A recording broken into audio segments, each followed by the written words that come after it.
Hey everyone, welcome back to Pine Hall Auto Diagnostics. We're in the final countdown, checking off the items here. Did the driver's window last time. Turn signal stock. For a good driving experience, you need your turn signals. And this thing's just hanging out here. Temporary solution that someone came up with was just to somehow thread this bolt in. I mean, it works. It's kind of stiff. That's probably why the original unit snapped off. So this little piece here, took it apart a little bit. This is just a metal shaft that goes into this holder in here, and the wires are just for the cruise control. So I took that apart because the cruise control wasn't working to begin with. Little bits and pieces. And the problem here is, since this thing was hanging down, yeah, we got a broken wire here. So we can resolder that, not a problem. I'm sure this thing will fire back to life. But how do we attach this to that? Well, doing a little research and poking around, it looks like they just drilled right into that thing, and kind of crooked, kind of messed it up a little bit, and the remains of the shaft are still stuck in the holder. Okay, now obviously you could buy a new turn signal stock. It's like $100, way beyond the budget of this van. And the other thing is, to take it out, it wasn't really clear in the instructions. You might have to take the entire steering column apart just to somehow get that shaft in there and lock it in. It wasn't clear on all data. So right now I'm tempted to just maybe thread this part and thread that part, screw it in, boom, you're done. Solder the wire back on, no parts required. So let's measure the actual shaft diameter. Where's my calipers here? So this piece right here, it's exactly 6 millimeters. Can we find a die to thread this part and then tap the hole with the respective tap? So if we're at 6 millimeters, here's a 6 by 1.0.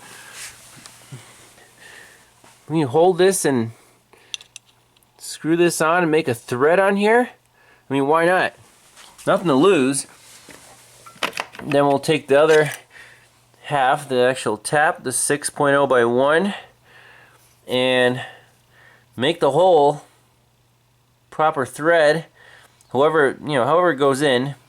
Maybe put a dab of Loctite on there and just screw the entire stock in and make sure it faces the right way. Hopefully it'll stay. Worth a shot. So I'm starting with a 7 by 1.0. At least the pitch will be good, but the 6 just wasn't going very well. We take this and just go to town, I guess.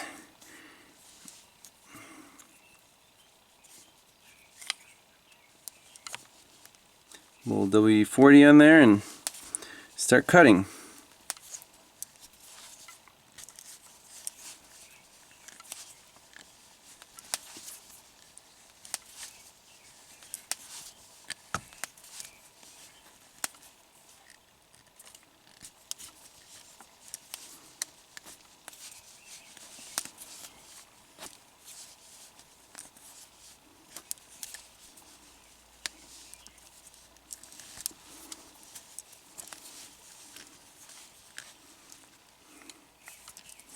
Alright, let's see what we got.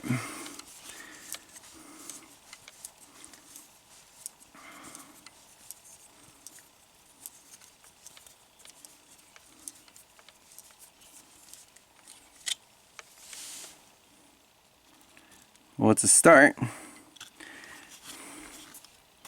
This metal seems to be pretty soft. So now We can try the 6, see if that bites and shaves off a little more metal. Alright, big breakthrough on the turn signal switch. I drilled and drilled and drilled to get the remains of that piece out, and here it is, finally. I think it took about an hour. Ridiculous. But here is the remains of the turn signal switch. It's just a little, the tip of it, you know, that used to be here. It's really hot. So now we have a clean hole here. I did my best to not enlarge it. I just drilled the metal. And now we will see if we can somehow fix this guy into there and make it stay. Not going to be easy. We will thread it in, maybe some glue, some epoxy, something to really wedge it in there, but it'll be a little shorter, but still it should work just fine. Alright, here's my game plan. M7 by 1.0 by 20 millimeter. These guys right here. This threads nicely into the plastic. I just forced it in. It's nice and tight. You can do all your functions with it. You know, high beam, low beam, solid. And once we tighten the nut up against there, it'll be very reinforced and won't wobble. We already cut the M7 by 1.0 thread on here. I know it's not perfect, but it's something a nut can grab onto. So now we can't thread this into the plastic because the outer diameter just isn't enough. It just kind of slides in, doesn't want to hold. But the screw goes in very nicely. So how do we connect a screw to the actual stud on the indicator stock? Well, nuts. We got male, and nuts like that. So for this guy, I want to cut the head off. Take it out, cut the head off, so we just have a 7.0 or a 7 by 1.0 2 centimeter screw, and then here's a screw with 4 nuts on it, and they're loosely held together, meaning I can still unscrew the bolt from all 4 nuts. What I want to do is run a bead of weld across here on both sides, so this will be basically a very long nut. You see where I'm going with this? And this long nut will screw onto this guy. So maybe 2, half and half. 2 nuts on there, and then 2 nuts on the stud right here.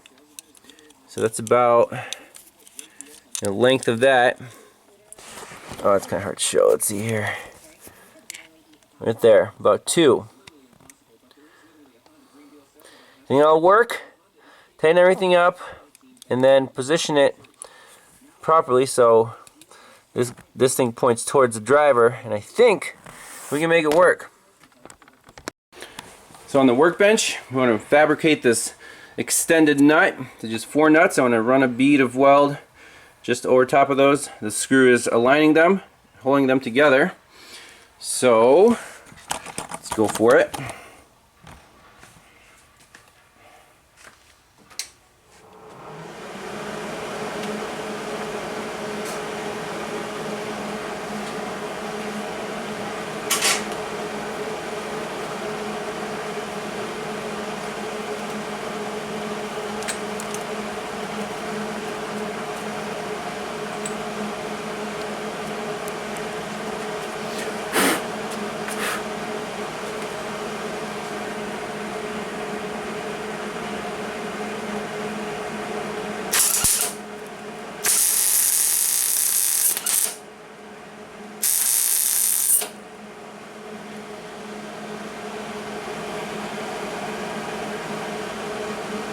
Alright.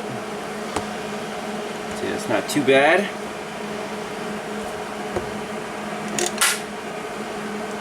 Let's flip it over. Do the same thing on the other side. Want to make sure that the screw can actually unscrew. Hopefully I didn't weld it all the way in. Alright, next step. I want to cut the head of this bolt out, and this will be the piece that screws into the plastic in the steering column or nut, and then finally the turn signal stock will screw into there. Well, at least that's the plan. Let's see if it works out. So, angle grinder.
You don't want to damage the threads, so I'm just really lightly spinning it out.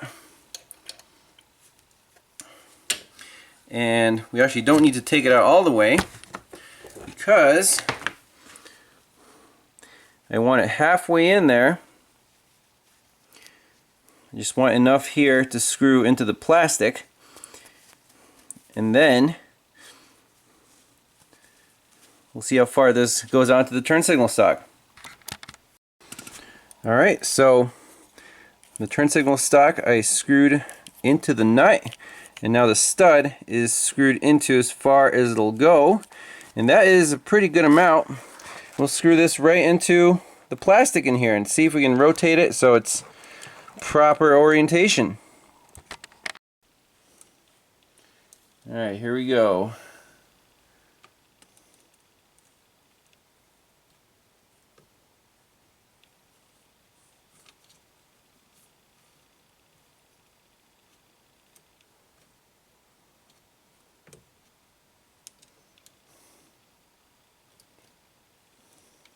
Now the wire here, obviously will get a little bit twisted, but we can go back and forth through the steering column and straighten her out as needed.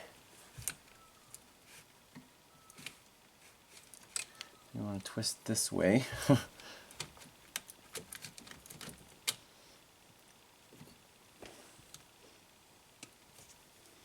I'm going to take a wrench and actually turn it so I don't break the plastic. 11 millimeter. Oh, there we go.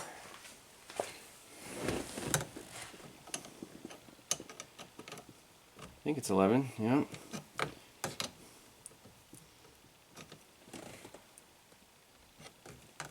It's a nice snug fit, so I have hopes that this will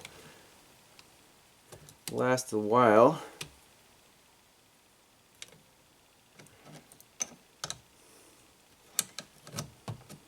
There's still quite a bit of, when you're using the turn signal, it's quite a bit of torque when you're pressing down on it. Let's make sure the wire is happy.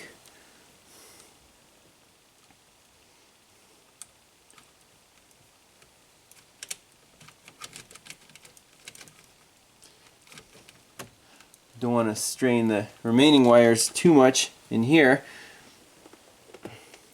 Actually, what we can do is, once we get this thing settled in,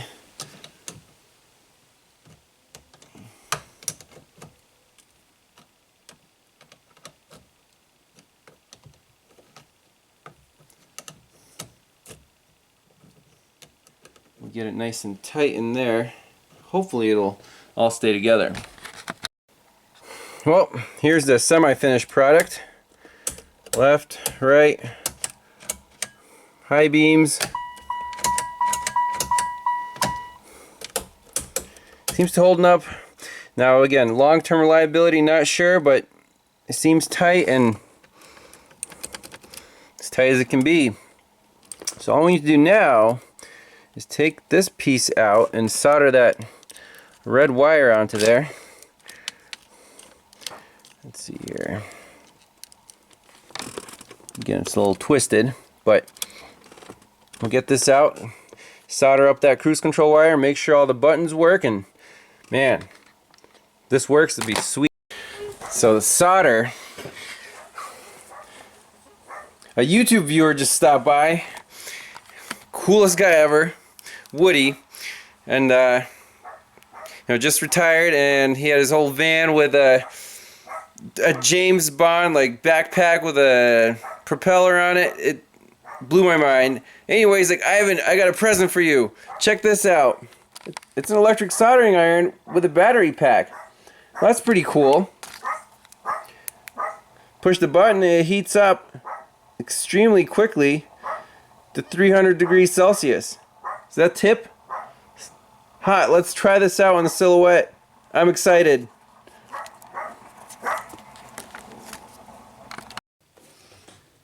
So we got the wire stripped back. Let's see this baby heat up to 300 C instantly. Go to town. Let's see, got some solder ready. Wow. Amazing. Oh man, that's gonna be too easy. Let's pre-tin the wire.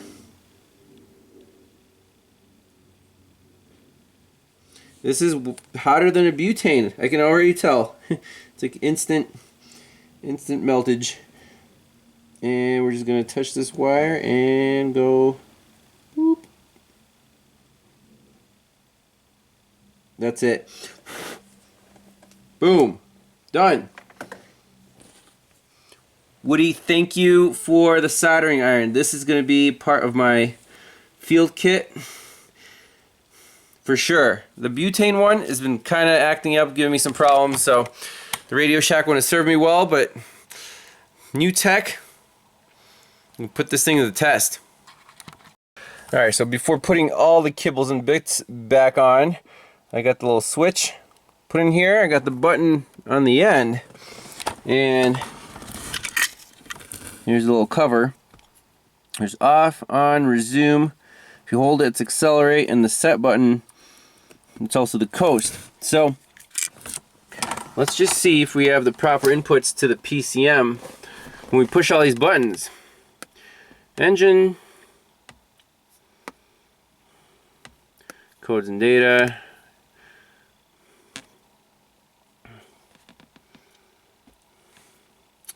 and let's customize the list. So it's going to be CC, cruise control, switch, brake switch, miles per hour, servo. Let's try that. Alright, cruise control switch off. I'm going to slide it. Oh, well, we should probably plug it in, huh? Down here, for this thing to work, we have our little pigtail, and that plugs into right here, I believe. Did it plug into here? I think it plugs into like that. Alright. Now, cruise control switch off, on, sweet. Now we push it on the spring-loaded part. Resume, accelerate, on, off, and finally the button set on, off, on, off. Brake switch, closed, open. Think we're in business. Turn signals and cruise control. Pop this little cover back on and take it on the road and cruise. Last thing I want to do here before hitting the road, put in a new air filter. Took a look at this thing and it was pretty clogged up. And this engine, it wants to breathe. Pretty easy system. Just 4 little screws. And out she comes. There you go. Product of the USA, but man, this is pretty dirty. Good old AC Delco OEM spec. Look at this thing. Oh yeah, November 2009. This thing is 10 years old. It's been on the shelf somewhere, but the local parts store got it, and we're gonna put her in. It's actually a fairly small air filter for a big displacement engine. I'm kind of surprised, but should fit like a glove. And screw that guy in.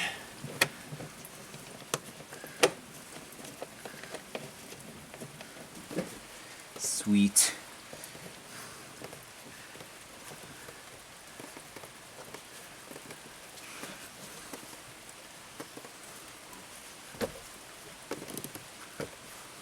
All right, happy with that. Fire it up.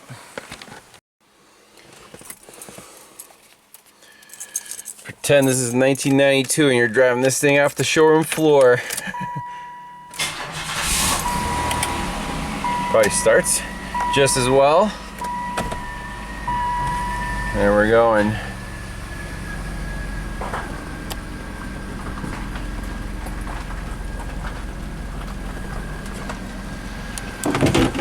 Whoa. Man, that window goes up real nice. So does that one. I like it.